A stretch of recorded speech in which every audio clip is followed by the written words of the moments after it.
Book of Esper की last episode के and पे ज़ूफेन गूस एंड टोंग से कहता है यहाँ पर इस थंडर फॉर्मेशन के अंदर एक और फॉर्मेशन थी जो कि धोखा देने वाली फॉर्मेशन थी। मैंने ऐसा नहीं कहा कि तुम उस धोखा देने वाली फॉर्मेशन में फंस गए थे क्योंकि तुम्हारा नाक बहुत ज्यादा तेज है, बल्कि ये चारों उस फॉर्मेशन के अंदर फंसे हुए थे। तुम इनसे खुद पूछ सकते हो। वो चारों भी रोते हुए उसे कहते हैं हम लोग उस फॉर्मेशन के अंदर फंस गए थे, हमें लगा शायद वो कोई और मॉन्स्टर है जिसकी वजह से मैंने तुम्हें पंच मार दिया। Goose and Tong violent demon से कहता है मुझे ये बताओ तुमने मुझे किसका समझकर पंच मारा था, ऐसा कौन सा मॉन्स्टर है। वो चारों एक साथ ज़ूफेन की तरफ इशारा करते हैं और कहते हैं हमने तुम्हें इसको समझ लिया था, हमें लगा ये वहाँ पर खड़ा है इसलिए हमने आगे बढ़कर पंच मार दिया। जबकि ज़ूफेन उनकी बात सुनने के बाद बहुत ज्यादा गुस्सा आ जाता है। ज़ूफेन गुस्से के साथ वायलेंट डीमन से कहता है तो इसका मतलब वो मॉन्स्टर मैं हूँ जिसको तुम लोग पकड़कर मारना चाहते थे, तुमने वो पंच भी मेरे लिए मारा था। गूस एंड टोंग ज़ूफेन से कहता है तो इसका मतलब ये है कि तुम भी एक मॉन्स्टर हो, इसी वजह से तो ये चारों तुम्हें मॉन्स्टर कह रहे हैं। ज़ूफेन गूस एंड टोंग से कहता है हाँ तुमसे मिलने से पहले ये सारे लोग मुझे मॉन्स्टर ही समझते थे। और साथ ही ज़ूफेन अपने पंख निकालकर उसको दिखाता है। गूस एंड टोंग भी ये देखकर बहुत ज्यादा हैरान हो जाता है। ज़ूफेन उसे कहता है क्या तुमने कभी किसी मॉन्स्टर को देखा है इस तरह के पंखों के साथ। गूस एंड टोंग आगे बढ़ता है और उसके पंखों को हाथ लगाकर कहता है मुझे तो लगा था शायद तुम उड़ने के लिए सिर्फ इन नकली पंखों का यूज कर रहे हो, लेकिन मुझे नहीं पता था कि ये पंख बिल्कुल रियल हैं जो कि तुम्हारी फिजिकल बॉडी पर उगे हुए हैं। तुम तो वाकई में एक मॉन्स्टर हो। मास्टर जिंग ये देखकर बहुत ज्यादा हैरान हो जाते हैं और कहते हैं ज़ूफेन तो वाकई में बहुत ज्यादा अमेजिंग है, मुझे तो समझ भी नहीं आ रही थी कि यहाँ पर हम लोग क्या करेंगे, लेकिन ज़ूफेन ने इस लड़के के सामने अपने आप को प्रूव कर दिया है, उसने सब कुछ एक्सप्लेन कर दिया है। अब हमारे पास छुपाने के लिए कुछ भी नहीं बचा। ज़ूफेन भी सोच रहा होता है ये तो बहुत ही अच्छी बात है कि गूस एंड टोंग बिल्कुल बच्चों वाली नेचर वाला है, यानी कि ये सिर्फ एक बच्चा है इसलिए इसको फंसाना बहुत ज्यादा आसान है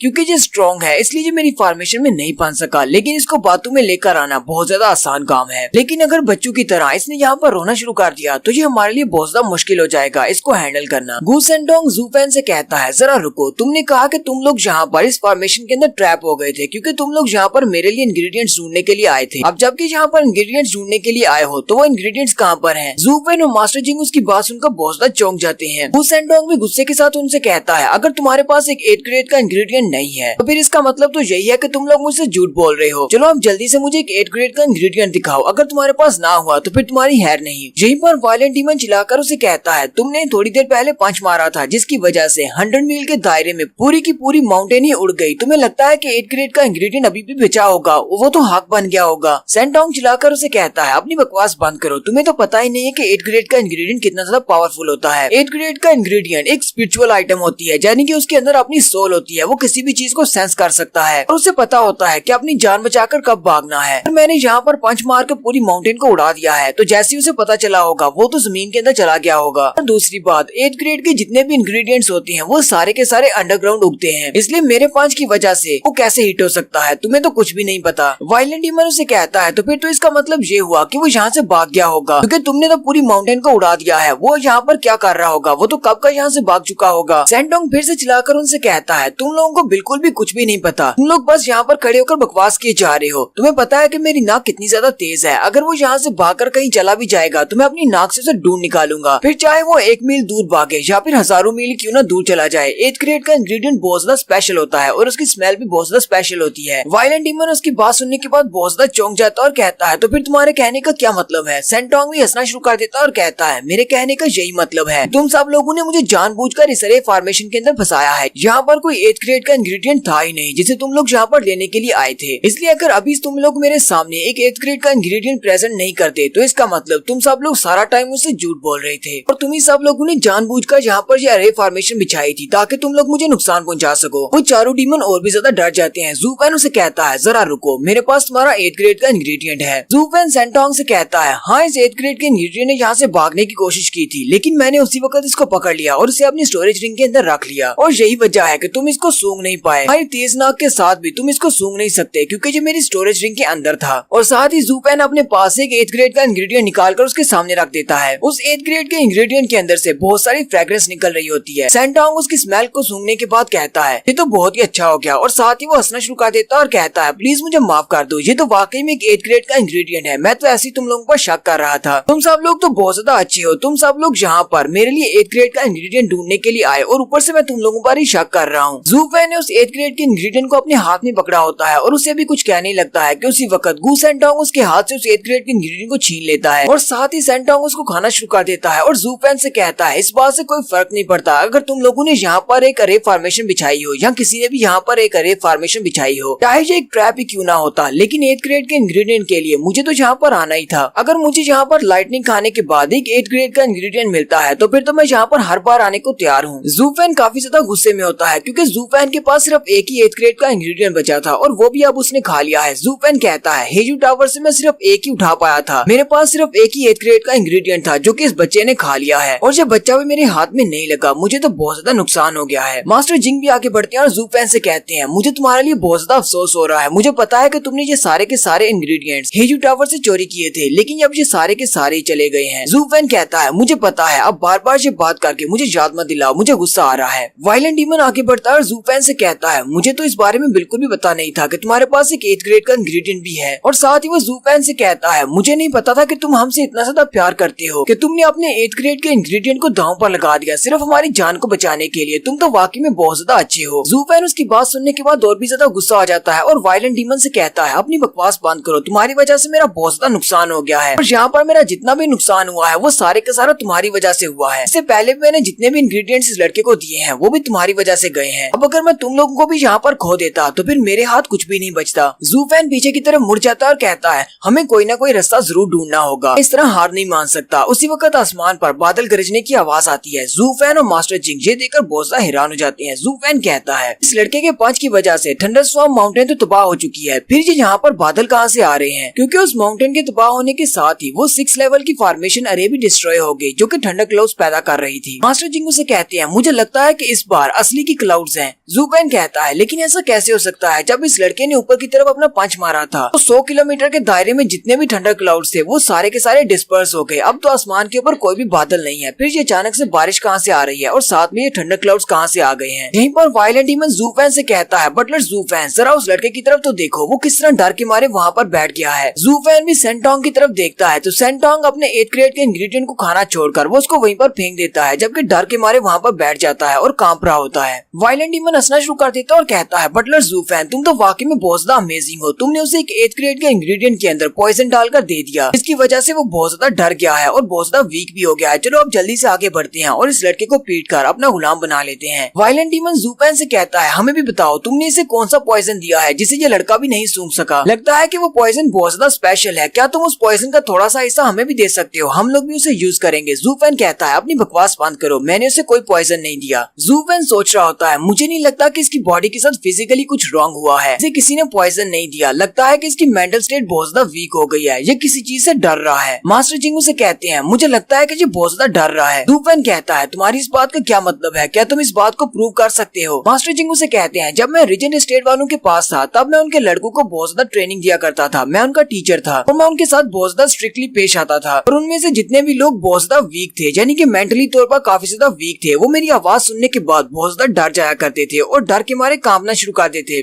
बिल्कुल गू सेंटोंग की तरह जैसे कि ये कांप रहा है। जू फैन कहता है तो तुम्हारे कहने का मतलब है ये लड़का डर रहा है, लेकिन किस चीज से, यहाँ पर ऐसी कौन सी चीज है जिसने इस लड़के को डरने पर मजबूर कर दिया है। वहीं पर जू फैन आसमान की तरफ देखता है तो आसमान के ऊपर बहुत सारे काले बादल जमा हो जाते हैं और उन्हीं काले बादलों के अंदर से पिंक रंग की लाइटनिंग निकलती है और वो लाइटनिंग सीधी आकर ग्राउंड पर पड़ती है और साथ ही ग्राउंड को भी शैटर कर देती है। जू फैन और मास्टर जिंग भी उस पिंक लाइटनिंग को देखकर बहुत ज्यादा घबरा जाते हैं। जू फैन कहता है ये तो वही लाइटनिंग कैनियन है जहाँ पर मास्टर ज्यू को उसकी पिंक लाइटनिंग आई मिली थी। जू फैन कहता है मास्टर ज्यू ने मुझे इस बारे में बताया था, मास्टर ज्यू ने कहा था कि हमारे इस पूरे कॉन्टिनेंट में 3 ऐसी जगह हैं जिनको फॉरबिडन एरिया कहा जाता है और जहाँ पर जाना अलाउ नहीं है और ये तीनों जगह किसी को भी इतनी आसानी से नहीं मिलती और उनमें से एक लाइटनिंग कैनियन है। जू फैन कहता है पिछले कई सालों से मैं इसी जगह को तो ढूंढ रहा हूँ, इसी के लिए तो मैं उस बीस्ट माउंटेन के ऊपर गया था जहाँ से मैं अपने लिए एक स्काईलार्क का अंडा उठाकर लाया हूँ। मुझे लगता है कि यहाँ पर इस लाइटनिंग कैनियन के अंदर किसी एम्परर की बाकियात पड़ी होंगी जिनके अंदर से मुझे बहुत ज्यादा ट्रेजर मिल सकता है। जू फैन कहता है मास्टर ज्यू ने मुझे इसके बारे में बताया था इसलिए मैं इसके लिए बहुत ज्यादा तैयारी कर रहा था, लेकिन मैं इसकी तैयारी को मुकम्मल नहीं कर पाया क्योंकि मेरे साथ बहुत कुछ हुआ है। पिछले चंद सालों में मेरे सामने हर बार कोई ना कोई नया मसला खड़ा हो जाता था, इसलिए मैं इसके लिए मुकम्मल तौर पर ट्रेन नहीं हो सका। साथ ही जू फैन अपने पास से उस स्काईलार्क के अंडे को भी निकालता है। जू फैन कहता है अभी तक तो मैं अपने स्काईलार्क के अंडे को भी हैच नहीं कर पाया और अब तो यहाँ पर थंडरस्टॉर्म माउंटेन ही नहीं बची, मैं इस अंडे को हैच कैसे करूंगा, अगर मैं इसको हैच कर भी लूँ। इसके अंदर से जो छोटा बेबी निकलेगा वो मेरे किसी काम का नहीं है क्योंकि वो बहुत ज्यादा छोटा होगा। ज़ूफेन कहता है